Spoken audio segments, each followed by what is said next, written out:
श्री स्वामी समर्थ महाराजांनी समाधी घेतली.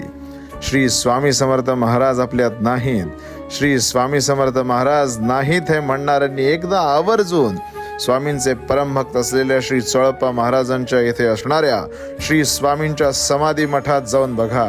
साक्षात्कार काय असतो, अनुभूती काय असते, दैवी चमत्कार, दैवी साक्षात्कार काय असतो, तिथे गेल्यावर आपल्याला कळेल. महाराज गाभाऱ्यातून आपल्याला सांगतात की तुला झालेली दुःख, यातना, विवंचना सोडून दे. महाराज जणू स्वतःचं वाक्य, भिवू नकोस, मी तुझ्या पाठीशी आहे, हे सिद्ध करतात. महाराज भक्तांना सांगतात की माझा देह आजही या समाधी मठात आहे, या समाधी मठात मी आजही जागृत आहे. आलेल्या प्रत्येक भक्तांची दुःख मिटवण्यासाठी मी आजही या मठात आहे. त्यामुळे आवर्जून स्वामींचं दर्शन घ्या आणि महाराजांचा साक्षात्कार अनुभवा. श्री स्वामी समर्थ.